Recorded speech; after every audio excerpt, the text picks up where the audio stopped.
गंगा मैया माझा रामायणातला आवडीचा प्रसंग येतो, लय आवडतो मला एकदम।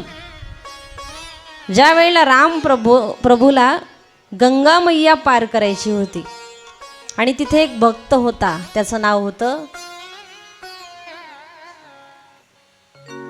तो भक्त म्हणत होता, देवा राम प्रभू आणि सीतामाई म्हणतायत, देवा आपल्याला तर आपण तर आता 14 वर्षाच्या वनवासासाठी आलोत आणि आपल्याकडे देण्यासाठी काहीच नाहीये। सीतामाईने सोन्याची अंगठी काढली, सोन्याची अंगठी सीतामाईच्या हातामध्ये होती आणि रामाच्या हातामध्ये दिली। रामाला सांगितलं, हे राम प्रभू तुम्ही ही अंगठी केवटाला द्या। त्याचं नाव होतं केवट। त्यावेळेला केवटाने अंगठी घेतली नाही सीतामाईची, परत दिली रामाकडे आणि सांगितलं, हे राम प्रभू तुमचं आणि माझं काम एकच आहे, तुमचं आणि माझं काम एकच आहे। कारण भगवान परमात्मा केवटाचं काम आहे या तीरावरून त्या तीरावर घेऊन जाणे आणि भगवान परमात्म्याचं काम आहे जन्माला घातला आहे आणि त्याला आपल्याला घेऊन जायचं आहे, हे परमात्म्याचं काम आहे। जेवढं चांगले कर्म करतात तसे भगवंताचे दूत आपल्याला नेण्यासाठी येत असतात। त्यावेळेला रामायणातला सुंदर प्रसंग एवढा ऐका, तुम्हाला 7 दिवसाच्या कथेमध्ये काही घरी घेऊन नाही जाता आलं तरी एवढं तरी घरी घेऊन जा।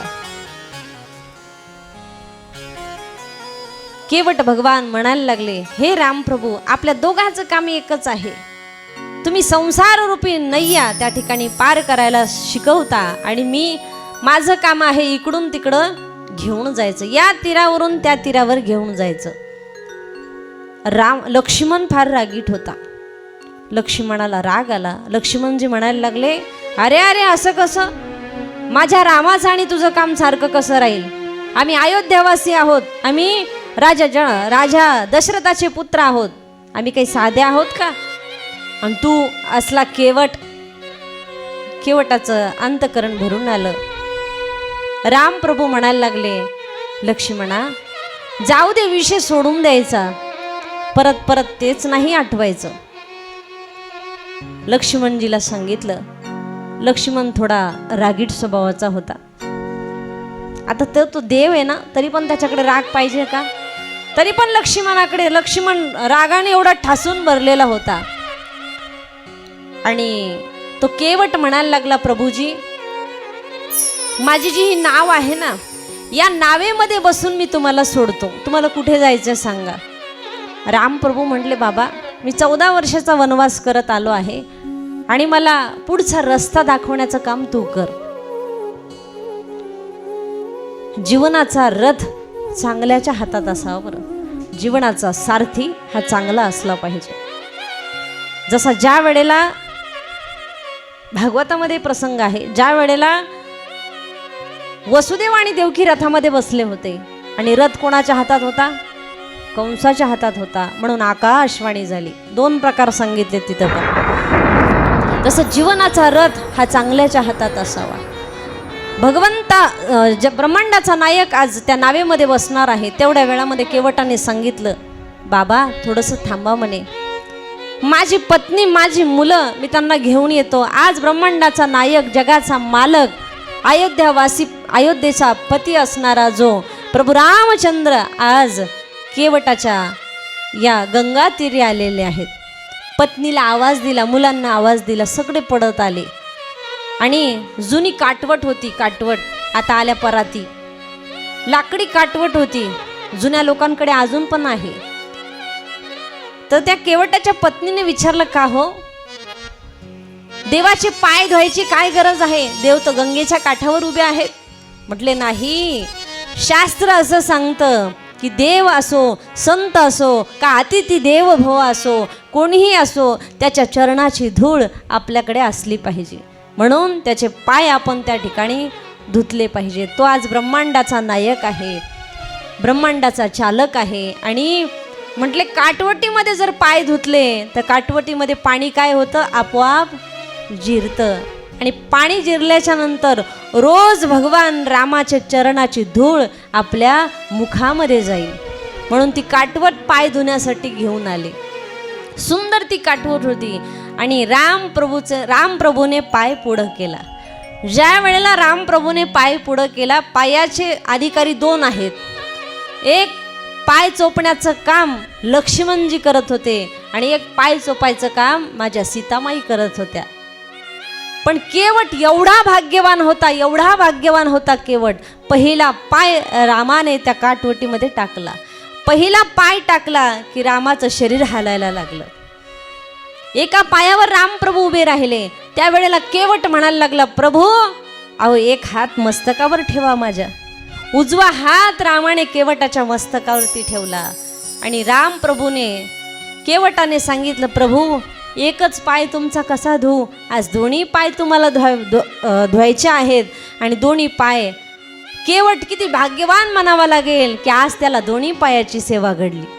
किती भाग्यवान म्हणावा लागेल केवट, दोन्ही पायाची सेवा घडली. आणि रामप्रभूने उजवा हात मस्तकावर ठेवला. केवटाने आणि त्याच्या पत्नीने पाय धुवायची प्रथा सांगितली आहे. पाय हे जोडीनं धुतले पाहिजेत. संताचं पूजन करत असताना जोडीनं संताचं पूजन केलं पाहिजे. अर्धांगिनी आणि पती ह्या दोघांनी जोडीने करावं, शास्त्र असं सांगतं. माझ्या मनाचं मी सांगत नाही किंवा माझे पाय धुताना धुवू नका तर या मताचीच मी आहे. पाय काही धुवायचे नसते, पाय गुरुचे धुवा, पाय संताचे धुवा. मी काही मोठा संत नाही, काही नाही. म्हणून त्या ठिकाणी रामप्रभूचे पाय धुवायला सुरुवात केली आणि केवटाच्या डोळ्यातून अश्रूंच्या धारा लागल्या. आज मी फार भाग्यवान आहे. सीतामाई मनामध्ये विचार करतायत की हा काय केवट भाग्यवान आहे, आज रामाच्या दोन्ही पायाची पूजा आज केवटाला करायला मिळाली. किती भाग्यवान होता तो केवट. दोन्ही पायाची पूजा केली, पाद्यपूजा त्या ठिकाणी झाली. आणि मग राम प्रभू म्हणायला लागले, हे केवटा, अरे तुझ्या नावेमध्ये बसण्यासाठी मला काहीतरी द्यावं लागेल. तसं कसं नावेमध्ये बसता येईल? सीतामाईने अंगठी काढली आणि केवटाच्या हातामध्ये दिली. केवटाने सांगितलं, प्रभू मी ही अंगठी नाही घेऊ शकत, एवढा मोठा आशीर्वाद मला मिळाला आहे, मला अंगठीची काय गरज आहे. आणि तो केवटाच्या नावेमध्ये सीतामाई बसल्या. अगोदर रामप्रभू बसले, नंतर सीतामाई बसल्या आणि लक्ष्मणजी बसले. आणि तिघांनाही घेऊन तो केवट निघाला. कुठे? केवट भगवान ती नाव वलवायला लागले आणि केवट नावेमध्ये बसून भगवंताचं भजन करत होते. मेरी नैया में लक्ष्मण राम गंगा मैया धीरे बहो. मेरी नैया में लक्ष्मण राम गंगा मैया धीरे बहो. मेरी नैया में लक्ष्मण राम गंगा मैया धीरे बहो.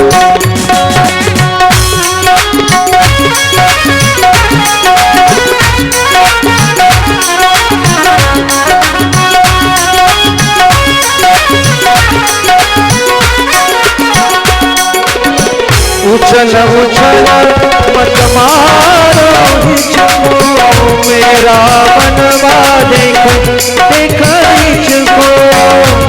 मेरी नैया में, मेरी नैया में, मेरी नैया में चारों धाम गंगा मैया धीरे बहो. मेरी नैया में लक्ष्मण राम गंगा मैया धीरे बहो.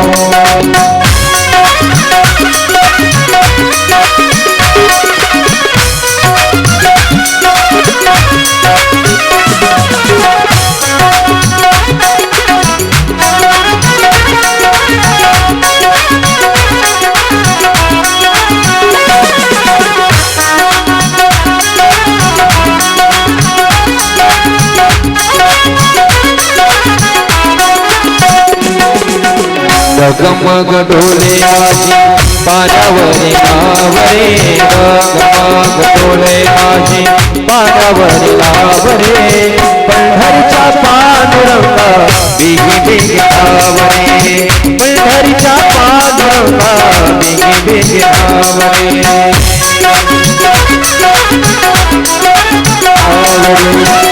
पंढरीच्या पांडुरंगा तुझी गोविंदावरी टाळ्या वाजवा, भजन करा, हात वरती करा, उंच हात.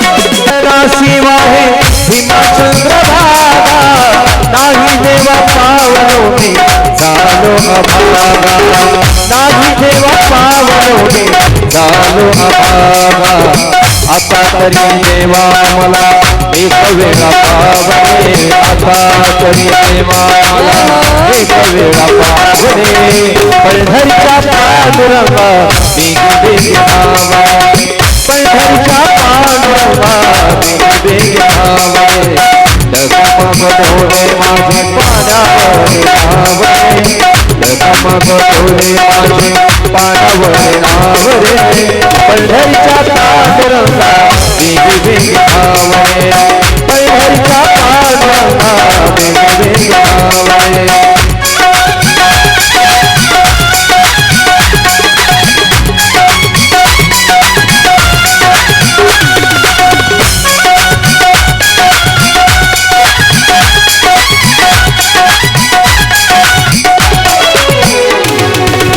नाव किनारे लगा प्रभु जी नाव किनारे लगा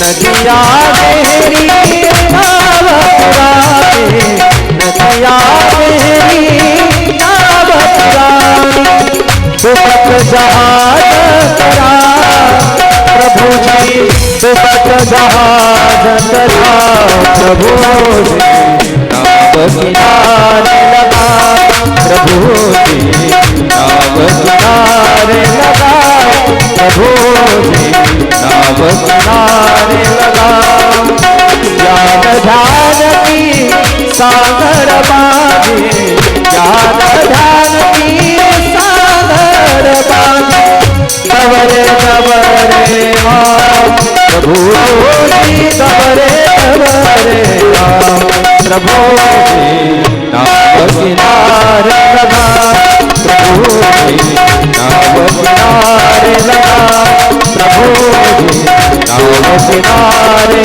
लगा